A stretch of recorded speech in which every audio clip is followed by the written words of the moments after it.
Hey guys, Andy Cops the Storyteller. So here we are, the 3rd of January 2022. And today is the Festival of Sleep Day. So perhaps you've had a bit of a lie-in. Well, guess what? You are entitled to, because that's what today is all about. Putting your feet up, putting your head down on a pillow, and having as long a doze as you want. Now I've got a short little story that I want to share with you.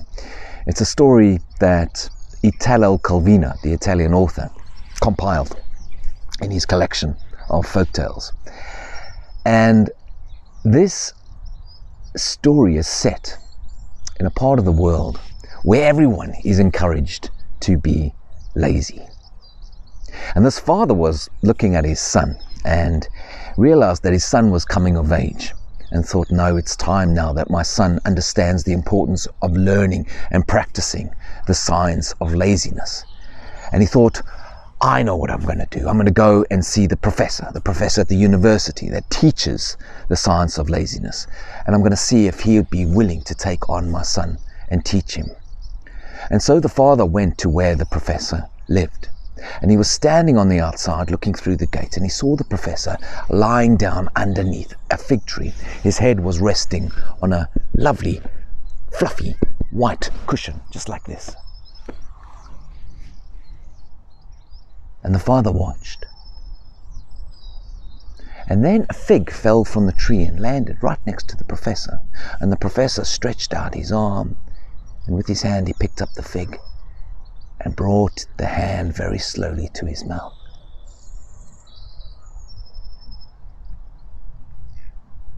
He chewed and swallowed.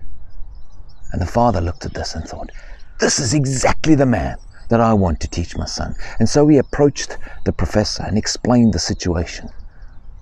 And the professor agreed. He said, yes, by all means, send your son to me. Just tell him to bring a cushion with him, and I will teach him today. Oh, the father was delighted. He went home. He told his son what the professor had said. And so the son returned to the professor's house carrying a cushion. The professor said to the young man, just watch and do as I do. And so the professor lay back down under the fig tree, put his head on the cushion, and waited.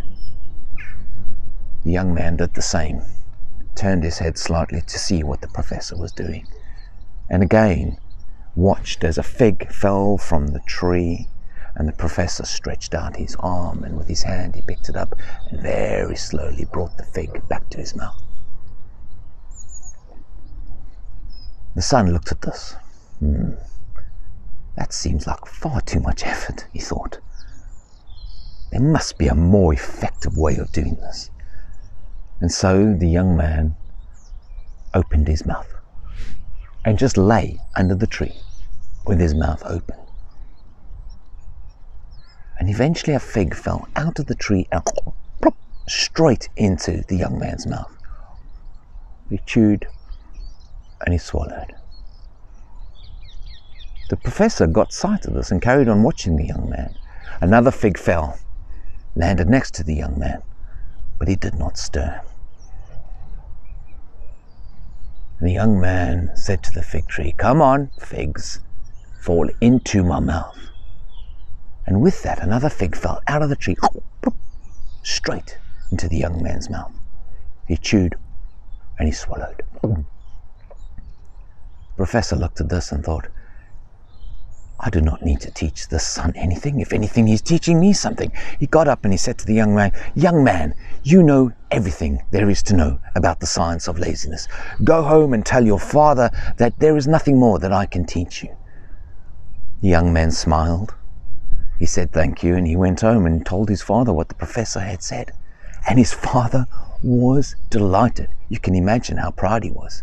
So proud to have a son that was so incredibly lazy. And that story is called The Science of Laziness, an Italo Calvin classic. So I hope you enjoyed that, guys. I hope you find some time to relax and unwind. And perhaps if there's somebody that you can help to relax as well, please do that. And yeah, there will be more stories coming your way right here on YouTube. So please subscribe to my channel if you haven't done so, and hit that little notification bell so that every time I upload a story or a video, you will know about it. And please do tell your friends and your family as well. All right, take care and hope to see you again soon. Bye. Bye-bye.